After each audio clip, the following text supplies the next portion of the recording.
One of the tenets I hold most strongly on my show is that I don't make up stuff to talk about. I don't want to ramble on and I don't want to just be like blah, blah, blah, and try to make my sentences longer than I could. I know there's been some pushback about that, especially since some of my viewers seem to think that the shorter my episodes are the worst ones, and that's understandable. But I'm never going to pad out my episodes, aside from saying something like I'm saying right now. So, with that in mind, at the end of this episode, which I just cut off about 5 minutes ago, when I just finished watching it, I'm sitting here thinking, I've got like 10 notes on my notepad here. Let's go ahead and talk about Corwin first of all. So first of all, one thing that Babylon 5 has always done well is its extras. I've talked about that. Good extras and the usage thereof is just as important as good main characters, in my opinion, to fleshing out the feel of a show or a movie, anything live action. I've talked about that before, but one other side of that I haven't really discussed is recurring extras, the idea of an extra that you see regularly. And Corwin is effectively an extra. He just happens to be an extra with some lines. He didn't even get a name until Season 2, and it wasn't even said out loud until Season 3. I mean, think about that for a moment. And he's been around for most of the show, and will be around in the future as well. That kind of thing, it seems inglorious. It seems like the kind of thing that's like, oh, goody, I get to be the guy who's always in the background on the bridge. But that does form a critical, in my opinion, piece of the puzzle, and it is something that should be lauded and, seen as a good thing, because of the way that it helps to add a degree of commonality.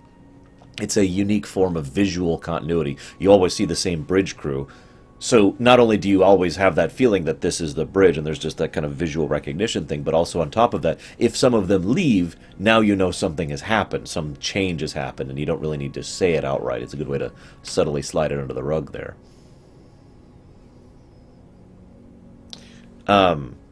On top of that, he does a good job of the role. He's not exactly, the best actor in the universe, but Mr. Corwin does a fairly good presentation. But I do have to be 100% honest. When I first was looking at this, my first reaction to this, of the episode where Ivanova sees if Corwin is acceptable for the conspiracy, my reaction was, who's Corwin?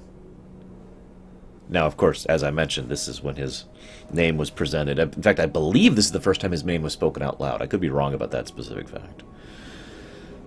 I had a thought to myself right at the beginning. Why assign Ivanova to this? Why make Ivanova the one who actually talks with him? She is like the worst person for that job in like every way, and is shown in the episode. And yet, when I thought about it, in hindsight, I realized, well, actually, she's the only one for that job, because the only other people who could perform it are people who it wouldn't be appropriate to basically be probing another military officer. And if it was Sheridan, it would be way too suspicious. It had to be Ivanova. And as a consequence of it having to be Ivanova, we find ourselves... Sorry, I'm smelling like burning leaves or something. I think someone's burning leaves outside. I'll have to check that in a bit. Hopefully it's not us. As a consequence, it had to be Ivanova. She was the only one who could accomplish it. And I do like how they actually went somewhere with that. Credit to Ivanova, of course, for coming up with the idea of using coffee as a way to get across the idea of, what would it be like, if you were had to bend the rules a little bit. And I find a couple of other interesting things with the way they react to each other.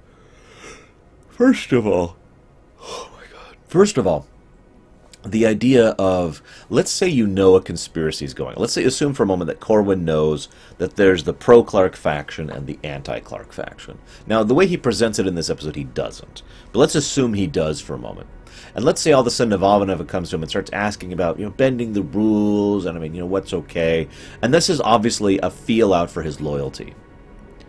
Now, that isn't where the episode went with this, but I find that kind of situation fascinating because from his perspective, knowing about the two sides, he would have no idea which side she's on.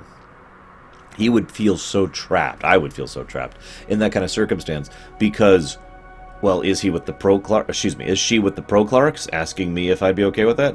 Or is she with the anti-Clarks? And she might not even confirm that, even if she got his yes, no, I'd be loyal to no matter what.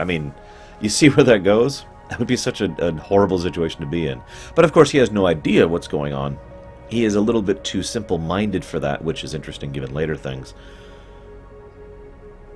But I do find one thing. There's another thing that I really wanted to comment on with regards to his response to her. I have it written down here. You can't just decide which orders to obey and which not.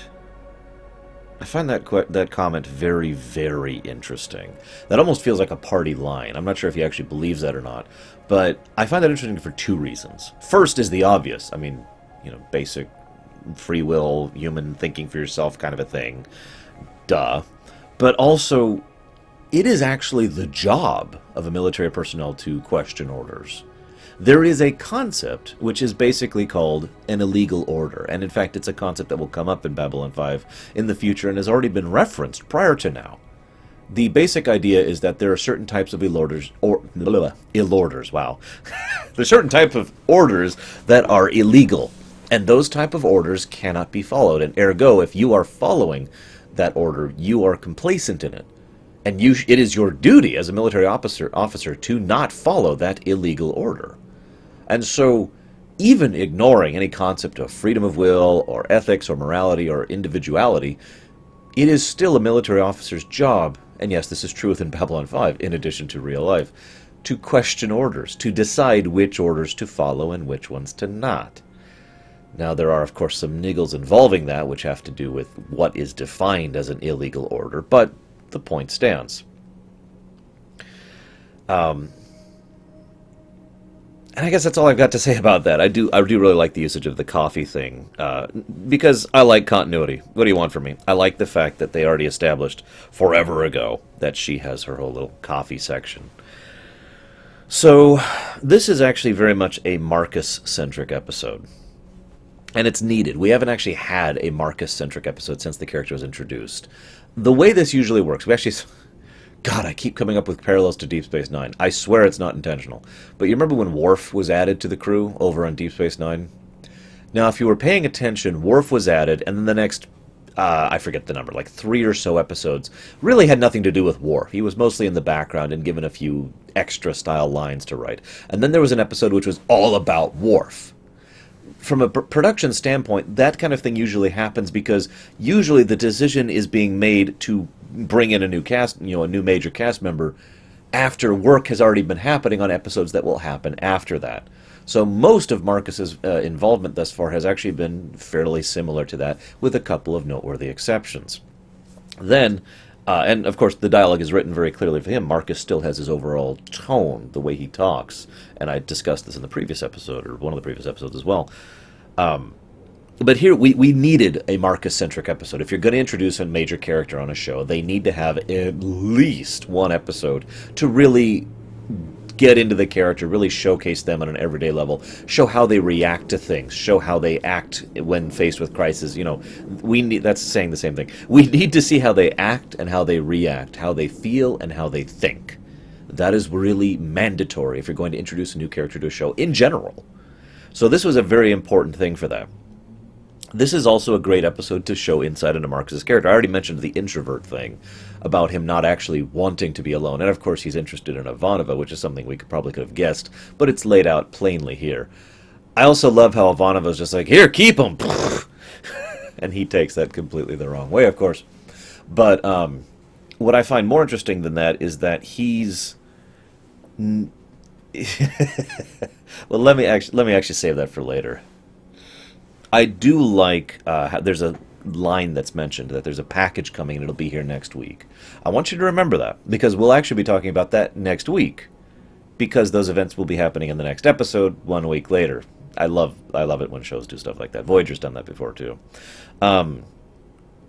It is a bit of a pity that Garibaldi decided not to help Marcus, given his very deductive nature and his desire to look below the surface of things. He probably could have deduced what's going on fairly quickly. It's obvious why Franklin was involved, because he's a doctor. I mean, there's narrative reasons for him to be there. But what we do see is that Marcus is very good at one thing that no one else in the show is so far. He has amazingly good instincts when it comes to people. He's very good at figuring out how people will act, how people will react, how people will feel, and how people will think. That's his specialty. He's a people person. He isn't... I mentioned before the comparison to him to Batman, and there are things he does that are very Batman-like, in a good way.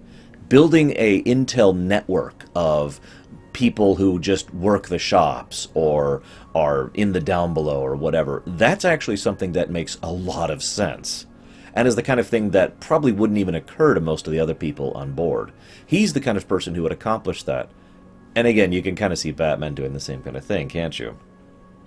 Furthermore, there's the fact that Marcus is able to take Garibaldi's comments and switch them onto Franklin, and pretty much knows immediately how to discuss with Franklin, look, this is what needs to be done, because he was able to deduce what kind of person Franklin is. Remember, the one thing I mentioned with regard to him and Ivanova in the previous episode, or the previous, I'm kind of losing track here, was how quickly he was able to cut through her masks and see who Ivanova really was underneath all that. People person, right? He also isn't Batman because, A, he's much more flippant and much more of a joker. He has a very unique sense of humor. He comes across as dour, but he's actually not. He's actually very kind of a... I don't know a good word to use it. He has a unique flavor of flippancy to him that I like. And it's part of his major appeal for me personally. He also isn't aware of everything. He isn't on top of everything, and he doesn't have plans for everything. But he does have one thing that is very, very Batman, and that is tremendous adaptability.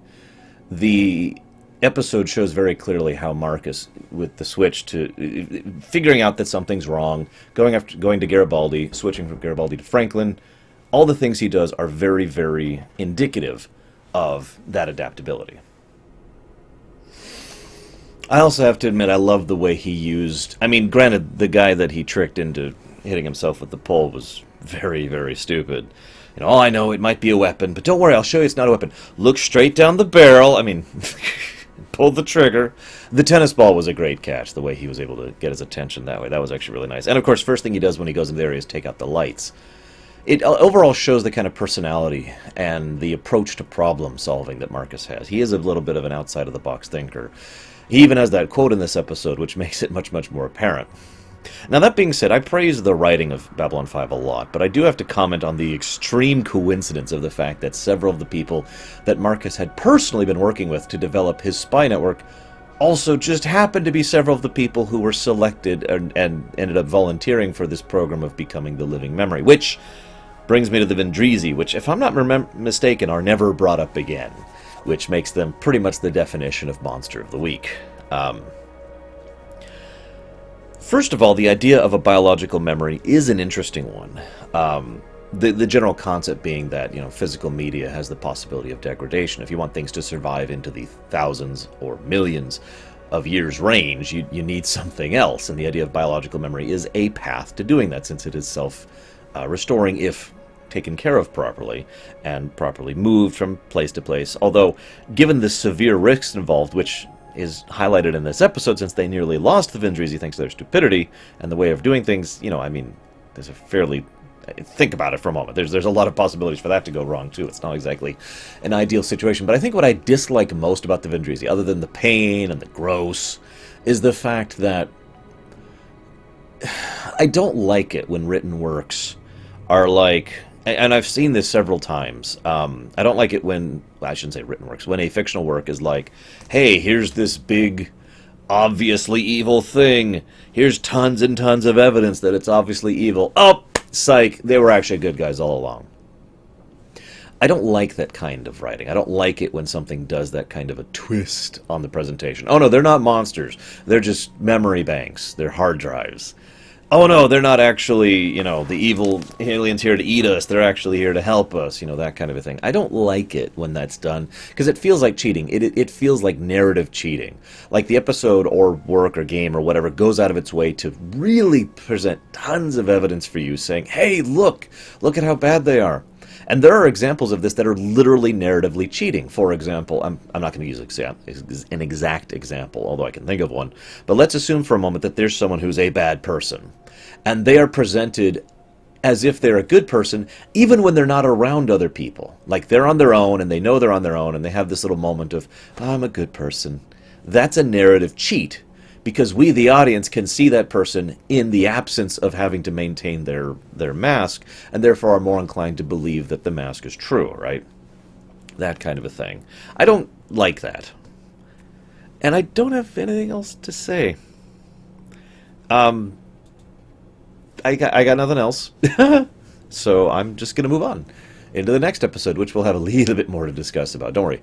This is kind of a breather episode, and it's a bit of a shame that Marcus's first episode wasn't really an arc episode, but at least we did get a fairly strong Marcus episode, so that's nice. Anyways, I'll see you guys next time.